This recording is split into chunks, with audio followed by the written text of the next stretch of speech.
Michel, Michael ou Michael, qui est comme Dieu, est un des 7 archanges majeurs avec Gabriel et Raphaël notamment. D'après la légende, il serait le chef de la milice céleste des anges du bien. Il est principalement représenté au moment de la fin des temps, l'Apocalypse, en chevalier ailé qui terrasse le diable durant la guerre des anges avec la balance de la pesée des âmes du jour du jugement. Certains disent que c'est une allégorie symbolique de la victoire finale du bien sur le mal. Michel est un personnage de la religion abrahamique, c'est-à-dire du judaïsme, christianisme et l'islam. Son nom vient de l'hébreu. Saint Michel est appelé l'archange ou ange en chef dans la Bible. Il est aussi appelé prince des archanges, archange du premier rayon, défenseur de la foi, prince de tous les anges du bien, chef des forces du ciel, de la milice céleste, champion du bien.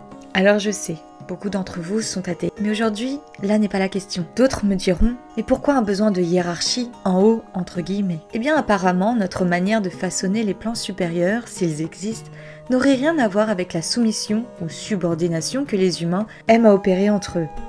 C'est aussi parce qu'il y a une organisation que les choses fonctionnent, avec chacun à la place qui lui va le mieux. Revenons à notre épée. Saint Michael terrasse entre autres Lucifer, ou la personnalisation du mal, durant la guerre des anges, au moment de la fin des temps. C'est d'ailleurs la statue que vous pouvez retrouver à la Fontaine, place Saint-Michel à Paris. Il apparaît de nombreuses fois dans la Bible. Dans l'Ancien Testament, il est vu quand Dieu s'adresse aux hommes et est envoyé, messager, porteur de la nouvelle. Mais au-delà d'être une figure biblique, un mystère se cache derrière les apparitions de l'archange Michael. En effet, il serait apparu dans 7 endroits, des endroits qui aujourd'hui encore portent son nom. Les 7 sites sont les suivants. Skelling Michael, près du sommet d'une montagne, à moitié submergée, surplombant l'Atlantique au sud-ouest de l'Irlande, se trouve un ensemble de vestiges monastiques présentant aux historiens un casse-tête. Ils font partie des vestiges les plus révélateurs et les plus insaisissables du début de l'ère chrétienne. C'est sur cette île que l'archange Michael serait apparu à Saint Patrice pour l'aider à délivrer son pays du démon. St. Michael's Mount, ou le mont Saint-Michel, une petite île dans les Cornouailles, accessible à marée basse. À cet endroit même, Saint Michel aurait parlé à un groupe de pêcheurs. 3. Le mont Saint-Michel. Notre chemin se poursuit en France. Sur une autre île célèbre, le mont Saint-Michel, où l'archange Michel serait également apparu. Déjà au temps des Gaules, ce lieu était imprégné d'un fort mysticisme. Puis, en 709, l'archange Saint-Michel apparut à l'évêque d'Avranches, à qui il demanda de construire une église dans le rocher. 4. L'abbaye Saint-Michel de la Cluse. C'est dans le Piémont, en Italie, que se dresse le 4e sanctuaire, l'abbaye Saint-Michel de la Cluse, en italien Sacra di San Michele. La construction de l'abbaye commence vers l'an 1000, le sanctuaire de Saint-Michel-Archange. 1000 km plus loin se trouve une caverne inaccessible qui est devenue un lieu sacré. La construction du site à l'an 490, année de la première apparition de Saint-Michel à Saint-Laurent Moggiarano, l'évêque local. Le 6e sanctuaire se trouve en Grèce, sur l'île de Simi. Le monastère orthodoxe de l'archange Michel, Michalis, abrite un effigie du saint de 3 mètres de haut, une des plus grandes au monde. Le monastère du Mont Carmel, à Haïfa en Israël, est un lieu vénéré depuis l'Antiquité et sa construction, comme sanctuaire chrétien et catholique, remonte au XIIe siècle. Mystérieusement, ces 7 lieux d'apparition forment une ligne parfaitement droite allant de l'Irlande à Jérusalem. Selon la légende, cette ligne sacrée représente le coup d'épée que l'archange asséna au diable pour le renvoyer en enfer. Une mystérieuse ligne imaginaire unit entre eux ces 7 monastères. Nous pouvons nous demander si c'est une simple coïncidence. Ces sanctuaires, bien que très éloignés les uns des autres, sont parfaitement alignés. Quoi qu'il en soit, le parfait alignement de ces sanctuaires est surprenant. Les 3 sites les plus importants, le mont Saint-Michel en France, l'abbaye Saint-Michel de la Cluse et le sanctuaire du mont Gargan en Italie, sont mystérieusement équidistants. Certains disent que c'est un avertissement du saint afin que les lois de Dieu soient toujours respectées et que les fidèles restent sur le droit chemin. Par ailleurs, cette ligne sacrée s'aligne parfaitement avec le soleil levant du solstice d'été. Pour vous, nous sommes partis explorer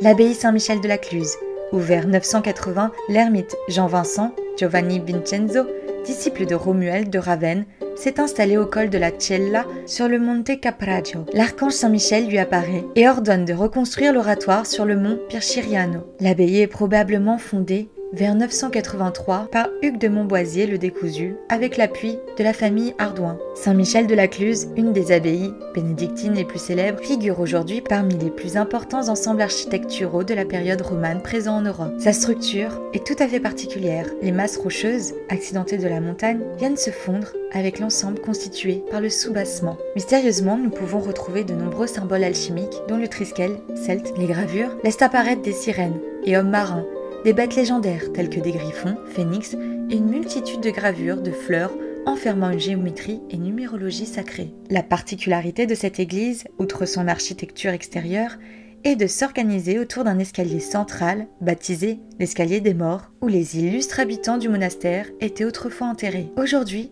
seuls 5 tombeaux subsistent. Cet escalier s'achève en son plus haut point sur le portail du zodiaque. Nous retrouvons encore la symbolique de la sortie de la matrice après apothéose, réservée au parfait, vers le portail de sortie du zodiaque, celui du 13e signe, le serpentaire. L'abbaye est bâtie grâce aux donations d'Hugues de Montboisier, un riche pénitent français. Elle fut édifiée au-dessus et autour des 3 petites chapelles préexistantes déjà dédiées à Saint-Michel. Au début, elle était un établissement monastique bénédictin. Au début du XIVe siècle, pour des raisons économiques, politiques et administratives, l'abbaye eut une décadence progressive qui terminera en 1622 avec la suppression du monastère bénédictin. Pendant les 2 siècles suivants, les pillages provoquèrent l'écroulement partiel des édifices. Le monument devint propriété de l'État italien en 1866 et les pères Rosmignani sont encore les gardiens de l'abbaye et promoteurs des initiatives pour la conservation et valorisation du monument, devenu en 1994 symbole de la région Piémonte. La sacra de Saint-Michel entoure le sommet rocheux du mont Piriciano qui se trouve à 962 mètres au-dessus du niveau de la mer et à l'embouchure de la vallée de Susa, une des voies qui déjà dans les temps passés mettait en communication l'Italie avec l'Europe du Nord-Ouest. Le mont Piriciano est l'un des plus anciens lieux de culte de l'archange Saint-Michel. Comme nous le disions précédemment, il se trouve géographiquement à mi-chemin entre le sanctuaire de Mont-Saint-Ange en Italie et du Mont Saint-Michel en Normandie. La Sacra di San Michele est un des plus grands exemples d'architecture religieuse d'époque romane en Europe.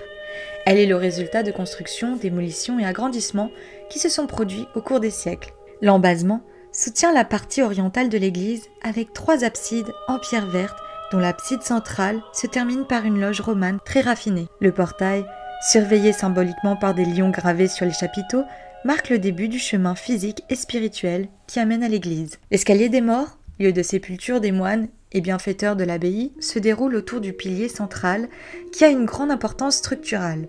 Le mur au-dessus du rocher, à droite pour celui qui monte l'escalier, est une des parties les plus anciennes de toute l'abbaye. Il fut bâti pour soutenir les chapelles originelles, englobées plus tard dans les constructions et devenues des lieux souterrains. La porte du zodiaque. Placée au sommet de l'escalier des morts, la porte du zodiaque est l'œuvre artistique la plus précieuse de l'abbaye. Sur le pilier à droite, pour celui qui monte, dans la partie tournée vers l'escalier, on peut voir les signes du zodiaque et sur le pilier à gauche, 16 constellations. À l'intérieur des 2 piliers, des sarments de vigne renferment des fleurs, des animaux et des petites figures humaines qui symboliseraient l'harmonie de la création. Les chapiteaux représentent des personnages bibliques, Caïn et Abel, Samson et Dalila, et des sujets typiques de l'iconographie du Moyen-Âge, des femmes qui allaitent des serpents, des sirènes, des faucons. D'ailleurs, je vous invite à écouter les conférences de Magali Cazotte sur la question de Caïn et Abel. Les arcs rampants. Après avoir dépassé la porte du zodiaque, nous arrivons dans l'une des zones les plus récentes de la Sacra. La dernière rampe de l'escalier et les arcs rampants néo-gothiques font partie des grands travaux de consolidation de l'église commencés à la fin du XIXe siècle sous la direction de l'architecte Alfredo d'Andrade. Que l'on croie à ce mystère ou pas, cette étrange ligne droite peut, selon certaines croyances et selon la particularité de ces sites, être encore la preuve d'une intelligence supérieure. Peut-être nos ancêtres souhaitaient nous laisser un message. Peut-être est-ce l'existence d'un monde subtil. Ce qui est sûr, c'est que le mystère de l'épée de Saint Michael reste encore aujourd'hui inexpliqué.